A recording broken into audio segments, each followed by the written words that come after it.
First time MLA ಆಗ್ತೀರಿ 2004ರಲ್ಲಿ, ಮತ್ತೆ 2008ರಲ್ಲಿ ನಿಮ್ಗೆ ticket ಸಿಗುತ್ತೆ, ಮತ್ತೆ ಗೆಲ್ತೀರಿ. ಸೊ ಆವಾಗ ಪ್ರಥಮ ಬಾರಿಗೆ BJP ಸರ್ಕಾರ ಬರುತ್ತೆ.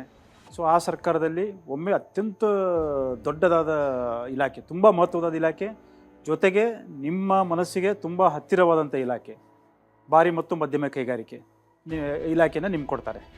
ಸೊ ಆವಾಗ ನಿಮಗೆ ಆ ಥರದ್ದು ಒಂದು ಕಾನ್ಫಿಡೆನ್ಸ್ ಇತ್ತಾ, ನೀವಾಗ ಕೇಳಿ ತೊಗೊಂಡ್ರಾ ಅಥವಾ ನಿಮಗೆ ಬಂದಿತ್ತ ಅದು ಖಾತೆನ?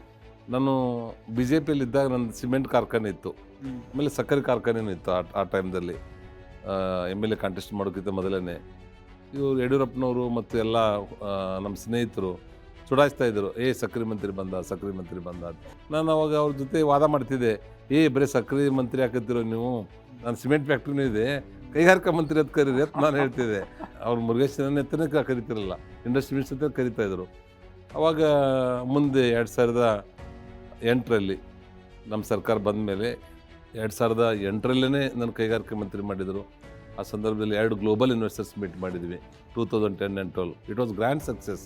ಅವತ್ತು ಇಡೀ ಜಗತ್ತಿನ ಕರ್ನಾಟಕದ ಕಡೆ ನೋಡುವ ಹಾಗೆ ಮಾಡಿರುವಂಥದ್ದು. ಟಾಪ್ 3 ಬೆಸ್ಟ್ ಮಿನಿಸ್ಟರ್ಸ್ ಅನ್ನೋದರಲ್ಲಿ ನಮಗೊಂದು ಅವಾರ್ಡ್ ಬಂತು, ಟಾಪ್ 3 ಬೆಸ್ಟ್ ಮಿನಿಸ್ಟರ್ಸ್ ಅನ್ನೋದು. ಈ ರಾಜ್ಯದ ಸಮಗ್ರ ಅಭಿವೃದ್ಧಿ ಬಗ್ಗೆ ನಿಮಗೆ ಸ್ಪಷ್ಟವಾದ ಕಲ್ಪನೆ ಇದೆ, ಜೊತೆಗೆ ಸರ್ಕಾರಕ್ಕೂ ಕೂಡ ಇದೆ. ಆದರೆ ನೀವು ಪ್ರತಿನಿಧಿಸುತ್ತಿರುವ ಕ್ಷೇತ್ರ ಬೀಳಿಗಿ. ಸೊ ಅಲ್ಲಿಯೂ ಕೂಡ ಕ್ಷೇತ್ರದ ಜನ ನಿಮ್ಮನ್ನು ಬೀಳಿಗೆಯ ಬಾಹುಬಲಿ ಅಂತಲೇ ಕರೀತಾರೆ. ಸೊ ನಿಮ್ಮ ಕ್ಷೇತ್ರವನ್ನು ಒಂದು ಮಾದರಿ ಕ್ಷೇತ್ರವಾಗಿ ಮಾಡುವಲ್ಲಿ ಏನೆಲ್ಲ ಕೆಲಸಗಳಾಗಿವೆ ಸರ್? ಈಗ ಡಾಕ್ಟರ್ ನಂಜುಂಡಪ್ಪ ವರದಿ ಒಳಗೆ ನಮ್ಮ ಬೀಳಿಗೆ ತಾಲೂಕು ಅತ್ಯಂತ ಹಿಂದುಳಿದ ತಾಲೂಕು.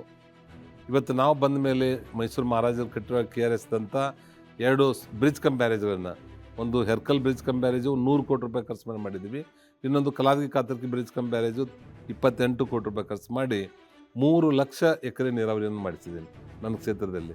ಬರುವಂಥ 2 ವರ್ಷದಲ್ಲಿ ಇಡೀ ಕ್ಷೇತ್ರ 1 ಎಕರೆನೂ ನೀರಾವರಿಗೆ ಇರದೇ ಇರುವಂಥದ್ದು ನಮ್ಮಲ್ಲಿ ಸಿಗೋದಿಲ್ಲ.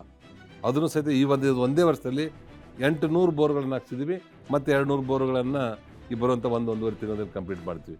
ಇದ್ರ ಜೊತೆಗೇ ರೈತರಿಗೆ ವಿದ್ಯುತ್ ಬೇಕು, ಅದಕ್ಕೆ 320 crores 320 ಕೋಟಿ ರೂಪಾಯಿ ಖರ್ಚು ಮಾಡಿ 10 KB ಸ್ಟೇಷನ್ಗಳನ್ನು ಮಾಡ್ತಾಯಿದ್ವಿ. ಅದರ ಜೊತೆಗೇ ಶಿಕ್ಷಣದ ವ್ಯವಸ್ಥೆಯಲ್ಲಿ ಭಾಳಷ್ಟು ಸುಧಾರಣೆ ಆಗಿದೆ. ಬಾಗಿಲು ಮುಚ್ಚಿದ ಶಾಲೆ ಅನ್ನುವಂಥ ಒಂದು ಕಾನ್ಸೆಪ್ಟ್ ತಗೊಂಡು ಅಲ್ಲಿರುವಂಥ ವಿದ್ಯಾರ್ಥಿಗಳು ಯಾವ ಸಬ್ಜೆಕ್ಟ್ದಲ್ಲಿ ವೀಕ್ ಇರ್ತಾರೆ ಅವರಿಗೆ ಎಕ್ಸ್ಪರ್ಟ್ ಇರುವಂಥವ್ರ ಕಡೆ ಟ್ರೈನಿಂಗ್ಗಳನ್ನು ಕೊಡಿಸುವಂಥ ವ್ಯವಸ್ಥೆಯನ್ನು ಮಾಡ್ತಿದ್ದೀವಿ. ಈ ಕಳೆದ 8-10 ವರ್ಷದಿಂದ ನಮ್ಮ ಶಾಲೆ ಜಿಲ್ಲೆಯಲ್ಲಿ ಪ್ರಥಮವಾಗಿ ಬರ್ತಾಯಿದೆ. ಇಡೀ ರಾಜ್ಯದಲ್ಲಿನೂ ಸಹಿತ ಸಿಂಗಲ್ ಡಿಜಿಟ್ದಲ್ಲಿ ನಾವು ಇದ್ದೀವಿ. 2 ವರ್ಷದಿಂದ 8 ರ್ಯಾಂಕ್ ಬಂದಿತ್ತು ನಮ್ಮ ತಾಲೂಕದಲ್ಲಿ. ಹೋದ ವರ್ಷ 15 ರ್ಯಾಂಕು, ಈ ವರ್ಷ ರಾಜ್ಯ ಮಟ್ಟದಲ್ಲಿ 25 ರ್ಯಾಂಕು ಮತ್ತು 100% ರಿಸಲ್ಟು. 2013ರಲ್ಲಿ ಯಡಿಯೂರಪ್ಪ KJP ಪಕ್ಷ ಸ್ಥಾಪನೆ ಮಾಡಿದಾಗ ಸೊ ಎಲ್ಲರೂ ಅಂದ್ಕೊಂಡಿದ್ರು ನಿರಾಣಿ ಅವರು ಅವ್ರ ಜೊತೆಗೆ ಹೋಗ್ತಾರೆ ಅಂತ. ಆದರೆ ನೀವು ರಾಜಕೀಯ ಸೂಕ್ಷ್ಮತೆಯನ್ನು ಮೆರಿತೀರಿ.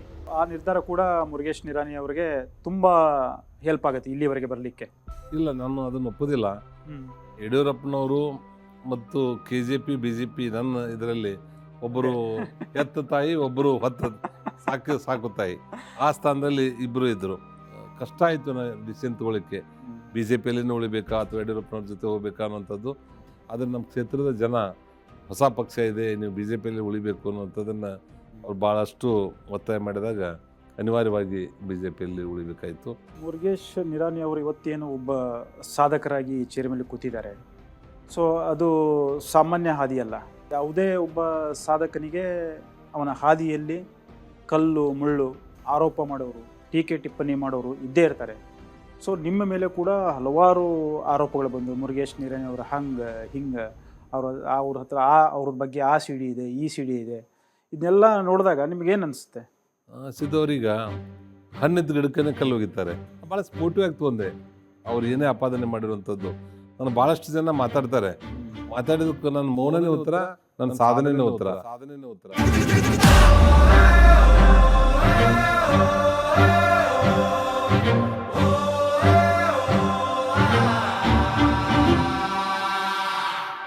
ಸಮುದಾಯದಲ್ಲೂ ಕೂಡ ಮುರುಗೇಶ್ ನಿರಾಣಿ ಅವರನ್ನು ಒಂದು ರೀತಿಯ ಒಬ್ಬ ವಿಲನ್ ರೀತಿ ಬಿಂಬಿಸಲಿಕ್ಕೆ ಕೆಲವೊಬ್ಬ ನಿಮ್ಮ ಪಕ್ಷದವರೇ ನಿರಂತರವಾಗಿ ಟೀಕೆ ಟಿಪ್ಪಣಿ ಮಾಡ್ತಾರೆ. ಅದರಿಂದ ಯಾವಾಗಾರು ನಿಮಗೆ ಮನನೊಂದು ಏನಪ್ಪ ಇದು ಹಿಂಗಾಗತ್ತೆ ಅಂತೇಳಿ ನೀವು ಕೂಡ ತುಂಬ ಸಾರಿ ವಾಪಸ್ ಕೊಟ್ಟಿದ್ದೀರಾ.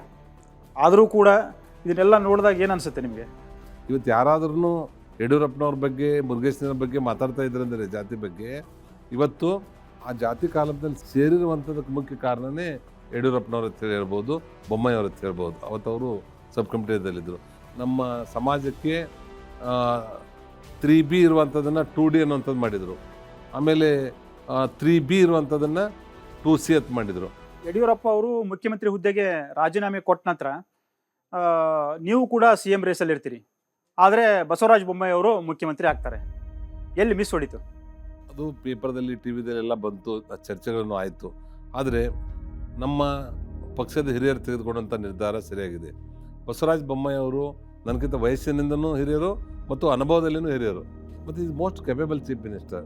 ನಾವೇನು ಕಾಮನ್ ಮ್ಯಾನ್ ಅಂತ ಬಂದು ಮತ್ತೊಬ್ಬರು ಕರೀತಾರೆ, ಕಾಮನ್ ಮ್ಯಾನದ ಜೊತೆಗೇ ಒಬ್ಬರು ಅತ್ಯಂತ ಯಶಸ್ವಿ ಮುಖ್ಯಮಂತ್ರಿ ಅಂತ ನಾವು ಹೇಳ್ಬೋದು. ನಾವು ಅವರನ್ನ ಹೆಸರು ಘೋಷಣೆ ಮಾಡಿದಾಗ ಫಸ್ಟ್ ಪ್ರೆಸ್ ಮೀಟ್ ಮಾಡಿ ಅಭಿನಂದನೆ ಹೇಳಿದವನೇ ನಾನೇ. ನಾವು ಯಾವುದನ್ನೂ ಕನಸು ಕಾಣ್ತಾ ಇಲ್ಲ.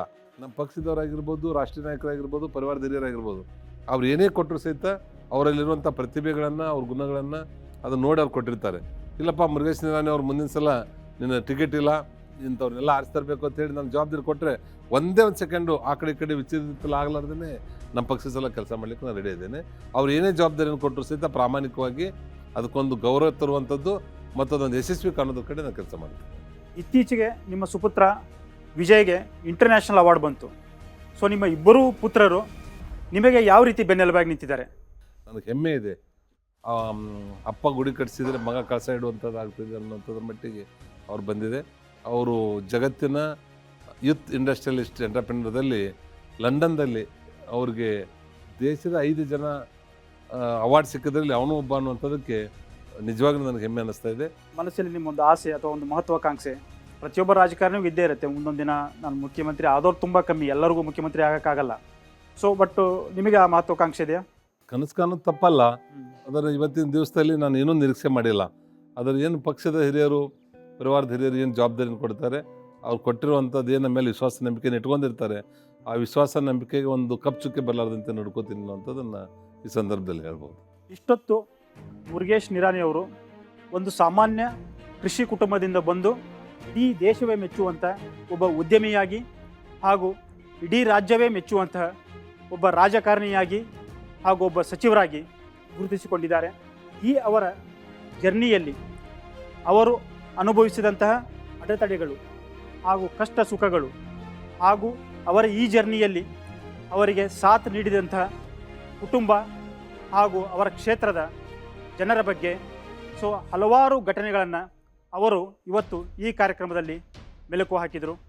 ಇದೇ ಈ ವಾರದ ಅಂತರಂಗ, ಅನ್ಟೋಲ್ಡ್ ಸ್ಟೋರಿ ಆಫ್ ಎ ನೇತಾ.